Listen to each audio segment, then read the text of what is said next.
So I'd like to talk now about models and modeling, the spatial temporal models, primarily in a geographic sense. And we want to enter this discussion by first realizing why we're modeling in the first place. For the most part, we're not modeling to get the answer when we're a scientist. We're modeling to figure out how the system works. But most folks in an applied world are interested in the answer. So you have to be careful here in looking at all the modeling that goes on and why folks do the modeling or spend all sorts of time talking about it, and then actually looking at an evaluation of the prediction in a real-world sense. So we do spatial temporal modeling across at least 3 dimensions, an XY space and a time dimension, and we may add a 4th dimension. We're looking at where things change vertically. And we model for these continuous fields like temperature or soil pH or rainfall or any of those sorts of things.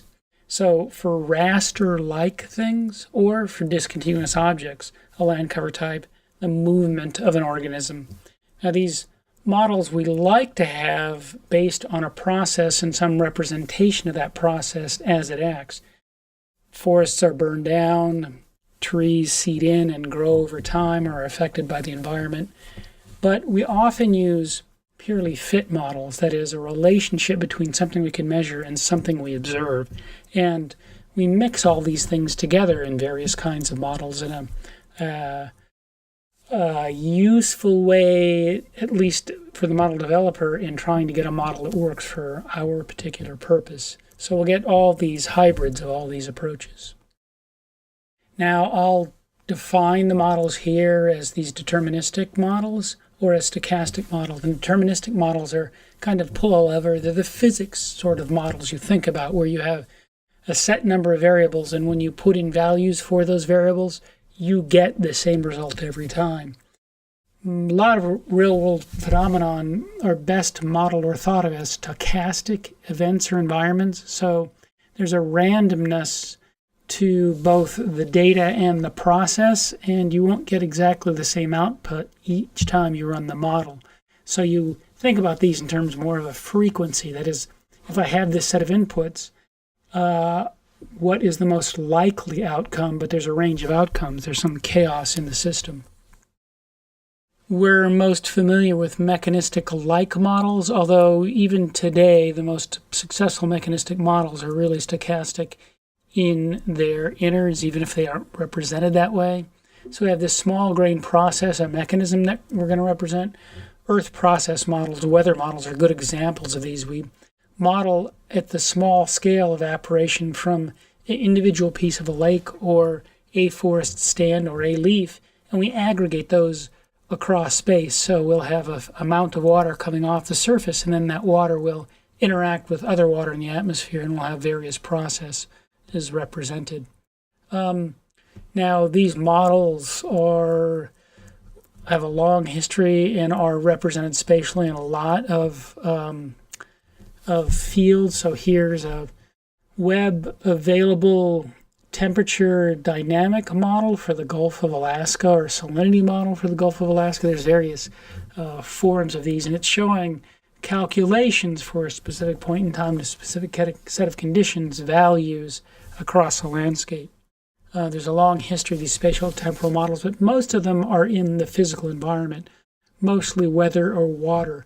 And they've been wildly successful, although you might not think so when you look at how often weather models are wrong. These spatiotemporal global weather models are demonstrably better than 30 or 40 or 50 years ago. If you look at the frequency with which they get things right, this 2 or 3 or 5 day forecasts of this 500 millibar height, they've substantially improved. They're still wrong a third of the time as opposed to being wrong half the time, and that's an improvement over this shown here 10-year period, and they still continue to improve.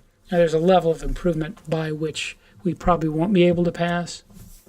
Unfortunately, site-specific predictive models, so prediction for an event at a time, are still abysmally low, and it may be asking too much. That is, how will the weather be at any one location is much harder than across a range of conditions. And if you look at one specific site at one specific time, it's either right or it's wrong, or wrong by a certain amount. So again, in average, these models are improving at a specific site. For a range of days, they'll be better, but things always crash. Okay.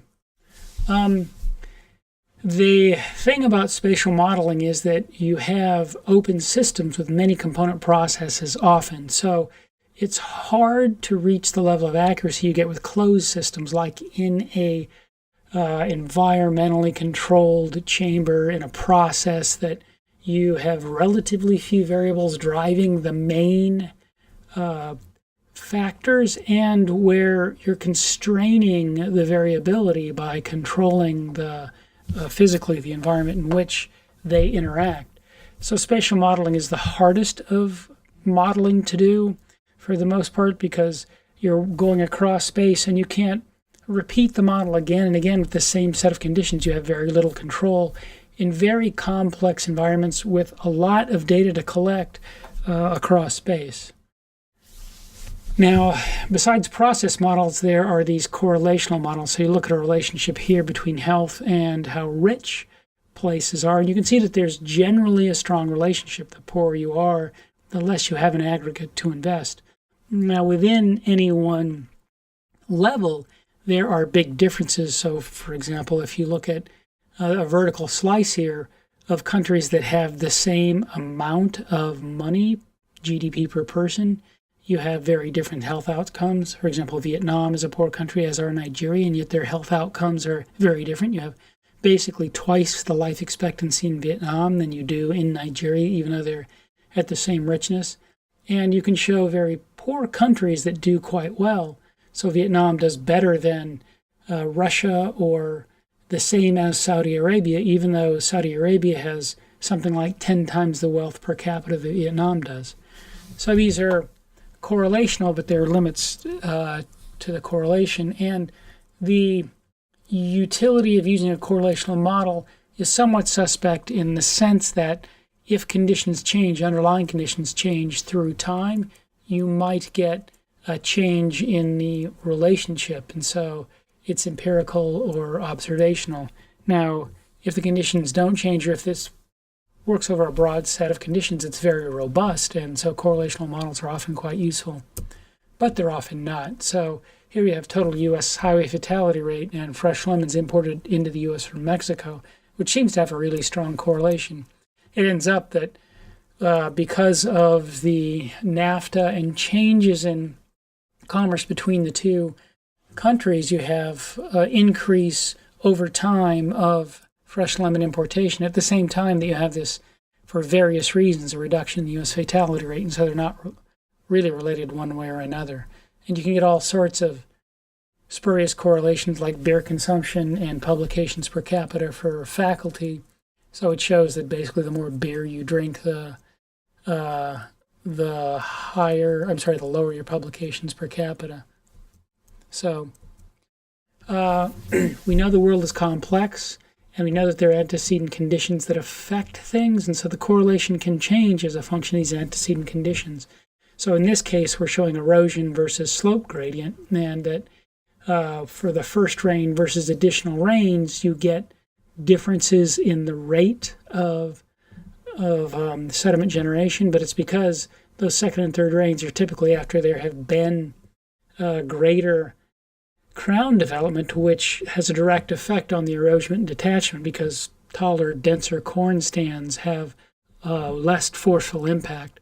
So there are times when there is a correlation between two factors, but then there also is a mechanistic impact. And so a lot of models are a hybrid of these. They use correlational relationships, but also identify the factors that affect that correlation and use them in the model. Now, finally, there are models that are across the field completely mechanistic, and they require a level of mechanistic detail that's sometimes hard to replicate. So we're trying to represent the mechanism in space in these geographical models. And so we have to, in a sense, model our data because we can't measure it everywhere. So some of these models that we have that are highly mechanistic, things like GeoWeb, they model infiltration or erosion at the physical level across the landscape with these highly complex and highly parameterized equations. And these things are often time varying, and they're a function of things that change across time. So there's a fair number of parameters across space. They use very complex, physically driven models like the green amper kinetic wave models that are developable, and they can be parameterized and tested for a soil column, but across the landscape, they can't be. You can't measure the rate of influence. The rate of infiltration and the influence of the specific factors that drive it across the landscape. So you're estimating parameters across the landscape. So they're models embedded within models. And these have been built and tested across landscapes. So rather than do a full parameter estimation at every point in the landscape, you'll break the landscape into homogeneous pieces, either pixels or polygons, and estimate parameters for those and connect them in a network. Unfortunately, these models don't work very well. So we have here a set of models that we tested on a set of watersheds in a study area in the southeastern U.S., where you look at a phenomenological model in Russell there, and then the calibrated models, both globally calibrated or no calibrated, and it ends up the phenomenological model, the Russell model, works best, this universal soil loss equation. We'll talk about why and how and what are some of the pitfalls. It really relates to model calibration. So there is a process by which you look at the output of your predictions at measured locations, and then you allow model parameters to vary to fit your output. And that's useful in some respects when you're developing the model, but you really can't practically have a model calibration process for a model you're going to apply across the landscape, because it's really not very practical to expect your users to calibrate the model to their conditions every time. And the problem with model calibration is if you have many parameters, you have something called equal finality. You have lots of combinations of parameters that will perform equally well. So you get different models that give you the same answer, but only for your specific set of data. You're matching the model or wrapping the model around your data. So what you really need to do is test your model against new data, but you usually don't have a lot of excess data against which to test your model. So as much as when we talked about interpolation, you do this kind of bootstrapping, you can do the same thing with models, but only to a point. It ends up that you really don't trust a model unless you look how it works against uncalibrated data, that is, data that are completely new. And you want to do that over several generations of data. So if you look at WEP when it's uncalibrated versus WEP when it's calibrated, or these complex models, they often don't perform very well. You just need a long-term and determined effort to look at how these models work against new data. And it's very few systems where we've done that, weather being one of them.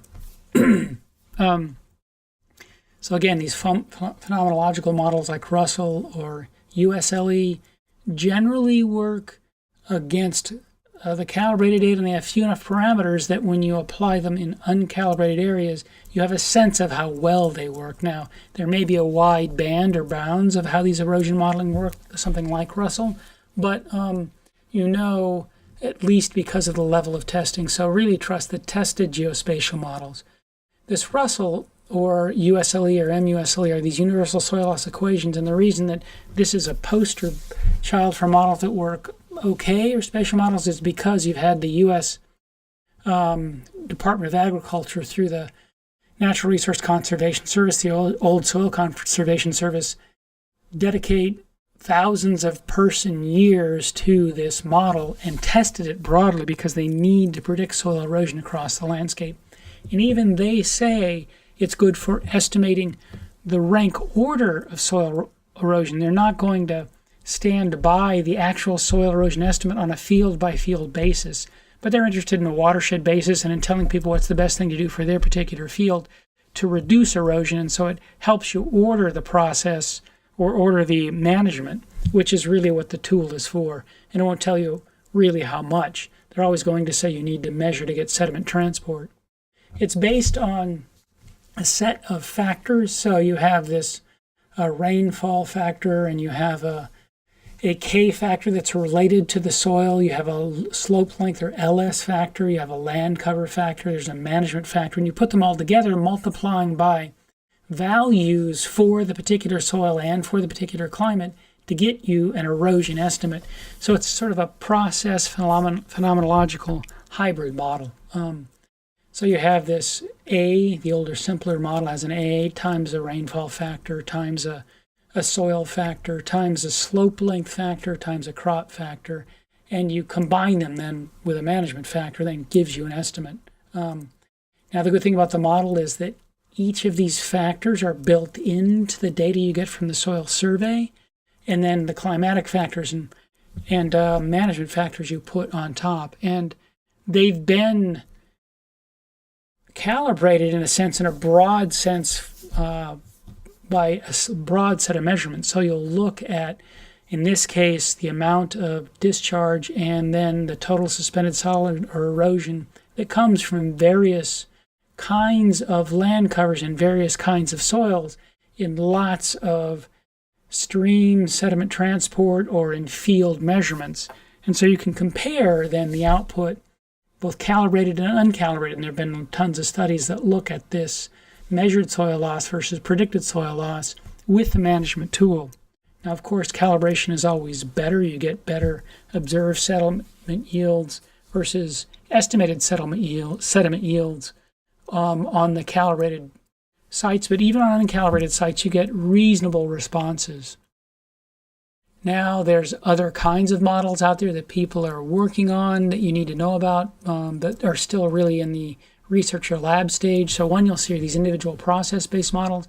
The idea is that if you want to model, especially organisms, that you do better by aggregating from the individual than by aggregating from the phenomenon. And so there's been a bunch of work for plant response, where you know that individual trees respond to light environments differently depending upon species, and then you can look at growth as a function of their response and join them together. And so you create these environments where you have the individuals growing through time, and each of these are different colors for different species, and then you have the dispersion of individual seed and how they respond to the light environment, and look how the forest changes through time. And then you can do experiments, like you'll have your baseline with different species by different colors, and then you can look at different disturbances. So you have patch disturbances, and those species that grow better, faster early on, or that disperse better, might, under one disturbance regime, respond better. You can have sort of intermediate mortality, where you're killing them all at a young age and you get a different response, those that are more resilient, or small patch cuts, and look how the landscape might vary. So these individuals that have responses that you model individually and then aggregate up to the landscape, which are very common. And you can do these, in this case, it's in a vector-like environment. We're following points and then how those points interspersed. And there are also, in cellular automaton raster, rules that show how these things jump through time. Now, there's a bunch of simple transition rules. There's a whole science to this, although this was worked over, and now there's been, over the last 5 years, relatively little research, but there are tools that you can apply that look at how these things, with simple rules, transfer over time. And they're used a lot for especially invasive exotics or distribution and dispersion over time. So smoke, organisms, things like the transport in space of noxious chemicals. And so there's lots of work along those lines of how these things go. Now, there's a fair amount of work with these. The hard part is how do you validate? And in models in general, how do you validate? It's hard to get away from this circularity in validation, again, where you use the data from your watershed to fit the model, then you predict from that model, because it's so impossible in many cases to get independent data So there is a set of methods that are very much like the methods that we discussed for interpolation. So there's these Bayesian methods or these generalized uncertainty likelihood estimators where you identify a distribution for everything, for the parameters, for the data values, and then you basically run through the distribution and say, how do these changes affect my outcomes? So you get an idea of how important the various pieces of your model are, and then you focus on the parameters for those important pieces. You can actually prune the model.